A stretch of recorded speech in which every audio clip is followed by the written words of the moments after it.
নমস্কার, নতুন ভিডিওতে আপনাদের সকলকে স্বাগত। তা কিছু কিছু কাজ এমন হয় যেইগুলো মানুষের কাছে গিয়ে পৌঁছায় না, বা যেইগুলোর কোনো ট্রেলার আসুক বা কোনো পোস্টার আসুক মানুষ সেগুলোকে পছন্দ করে যে না, এই সিনেমার মধ্যে অ্যাকচুয়ালি কী থাকবে। কাকতালীয়ভাবে গতকাল আমার সাথে এমন একটা ঘটনা ঘটেছে, সেই জিনিসটা ছোট্ট করে আপনাদেরকে আগে বলে রাখি। কল্যাণীতে গতকাল একটা ব্যাংক সংক্রান্ত কাজে আমি গেছিলাম।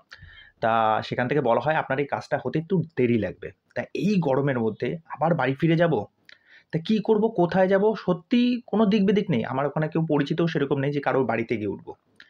কি মনে হলো, এসবিএফ সিনেমা হল সামনেই ছিল, একদম ২ থেকে ৩ মিনিট হাঁটার ডিসটেন্স। তা আমি গেলাম, এসবিএফে গেলাম। এখন অবধি এসবিএফে যাইনি, কেন কাছাকাছি যেহেতু সঙ্গম আছে আমি সঙ্গমেই যাই। এসবিএফে ঢুকলাম, এসবিএফে ঢুকে দেখলাম যে চলছে এটা আমাদের গল্প সিনেমাটা, যেখানে আমরা অপরাজিতা আড্ড, তারপরে হচ্ছে শাশ্বত চট্টোপাধ্যায়, এই সমস্ত ব্যক্তিদেরকে দেখতে পাচ্ছি।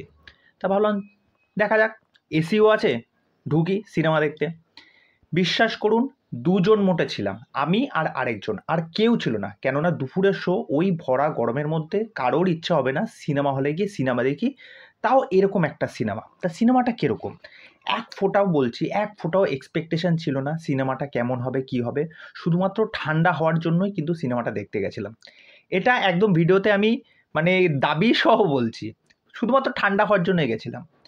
গল্পটা এখানে যেরমভাবে দেখানো হচ্ছে যে অপরাজিতা আড্ড একজন বয়স্ক বিধবা ভদ্রমহিলা, যে অল্প বয়সে তার স্বামী হারা হয়েছেন। অপরদিকে আমরা যদি দেখি শাশ্বত চট্টোপাধ্যায়, তিনি একজন পাঞ্জাবি ভদ্রলোক, অনেক বছর ধরে তিনি বাংলায় আছেন। তা যার ফলে একটা সময় দেখা যায় এই দুটো মানুষের মধ্যে কিন্তু আলাপচারিতা হচ্ছে, তাদের মধ্যে প্রেম হচ্ছে। এই প্রেমটা কি শেষ পর্যন্ত কি জমবে, তাদের কি কি ফেস করতে হয় দেখবেন। অসমবয়সী দুটো মানুষ যাদের এরকম একটা পরিস্থিতি ঘটে গেছে লাইফে, যে একজন ভদ্রমহিলা তার স্বামীহারা হয়েছেন, তিনি এখন একা থাকেন। আর আরেকজন ভদ্রলোক মানে শাশ্বত চট্টোপাধ্যায় যিনি রোলটা প্লে করছেন, তার এখনও কিন্তু বিয়ে হয়নি, তার কিন্তু এই মহিলাটাকে ভাল লাগে। সমাজ বলে একটা বিষয় আছে, তারা কিন্তু এই সমস্ত সম্পর্ককে কিন্তু মেনে নিতে পারে না। এই গল্পটাকে মানসী সিনহা, মানে আপনারা মানসী সিনহাকে চেনেন, মানে টিভি সিরিয়াল জগতের একটা বিখ্যাত মুখ, তার এটা প্রথম কাজ। বিশ্বাস করুন, এই গল্পটাকে যেভাবে চরিত্রায়ন করেছে, যেভাবে ফুটিয়ে তুলেছে, আমি বলবো ২৫ থেকে ৫০ কেন ৬৫-৭০ বছর অবধি লোকেরা এই সিনেমা বা এই গল্পটাকে দেখে জাস্ট স্তব্ধ হয়ে যাবে, তারা অবাক হয়ে যাবে এটা কি করেছে। যেভাবে গল্পটা ন্যারেট করেছে, চরিত্রগুলোকে যেভাবে জীবন্ত করেছে, শাশ্বত চট্টোপাধ্যায় এখানে যা অভিনয় করেছে দেখবার মতো।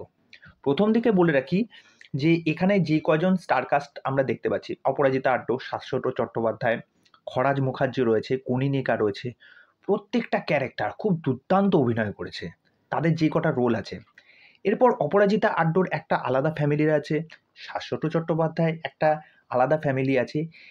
এদের দুজনের ফ্যামিলির মধ্যে, প্রত্যেকটা ফ্যামিলিতে দেখবেন কিছু না কিছু খুঁটিনাটি, কিছু ক্রাইসিস, এই সিচুয়েশনগুলো থাকে। এই সিচুয়েশনগুলোকেও খুব সুন্দরভাবে কিন্তু এই গল্পে এস্টাবলিশড করা হয়েছে।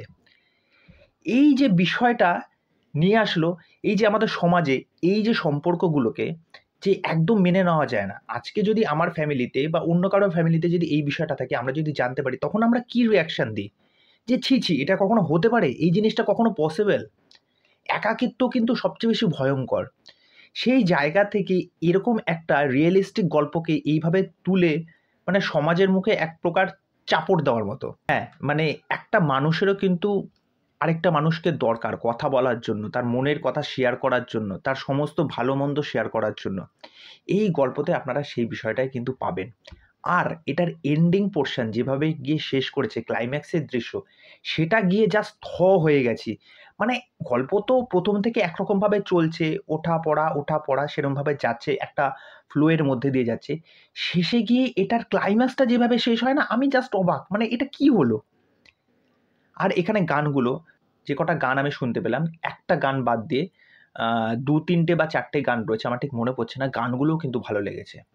ওভারঅল এই সিনেমায় যে গল্পটা বলার যে ধরনটা, যেই গল্পটা নিয়ে আসার চেষ্টা করেছে, যে কিছু কিছু সিনেমা হয় না যে আন্ডাররেটেড, না এই যে এই সিনেমাগুলো মানুষ দেখতে চায় না বা মানুষ জানেই না, মানুষের কাছে পৌঁছায় না যে এই সিনেমাগুলো সত্যিই দেখবার মতো কিনা। আমি বলব অবশ্যই দেখে আসুন। আর কাকতালীয়ভাবে আমি সিনেমাটা দেখে আসার পর আমার মনটা ভালো হয়ে গেছে। সিরিয়াসলি বলছি। আর রাত্রিবেলায় এসে যখন আমি Facebook স্ক্রল করছি, আমি দেখলাম যে সত্যি কি এই সিনেমা নিয়ে কোনো হাইপ নেই অ্যাকচুয়ালি। বুক মাই শোতে গেলাম, বুক মাই শোতে গিয়ে দেখলাম কতগুলো হল লিস্ট আছে, কোথায় কোথায় কতগুলো হল ফিল আপ হয়েছে, অনেক কটাই হলে মোটামুটি বেরিয়েছে। নন্দন দেখলাম একদম পুরো ভরে আছে। আর নন্দনের একটা ক্লিপ ফেসবুকে ভিডিওর মধ্যে ঘাঁটতে ঘাঁটতে একটা ক্লিপ দেখলাম ওই সিনেমা সংক্রান্ত নিয়ে একটা অডিয়েন্স রিয়াকশন নেওয়া হয়েছে, যেখানে মানসী সেনগুপ্ত নিজে গিয়ে অডিয়েন্সের রিয়াকশন নিচ্ছেন এবং প্রত্যেকে সেখানে ওই সিনেমাটার প্রশংসা করছে, প্রত্যেকে। আর ওই ক্লাইম্যাক্সের দৃশ্য নিয়ে প্রশংসা করছে। আপনারা যারা এখনও এই সিনেমাটা দেখেননি, এটা আমাদের গল্প, তারা অবশ্যই আপনাদের ফ্যামিলি নিয়ে যান, গিয়ে দেখে আসুন সিনেমাটা। আপনাদের ভালো লাগবে, আপনাদের সত্যি ভালো লাগবে। তা এই ছিল এটা আমাদের গল্প নিয়ে আমার যেটুকুনি এক্সপিরিয়েন্স হয়েছে সেটা আপনাদের সামনে শেয়ার করলাম। অবশ্যই দেখে আসুন। তা চলুন আজকের ভিডিও এখানে শেষ করছি, পরবর্তী ভিডিওতে আবার দেখা হবে। আর চ্যানেলে এসে আমার চ্যানেলটাকে সাবস্ক্রাইব করে দিয়ে এইভাবে আমার সাথে থাকুন, পাশে থাকুন। নমস্কার।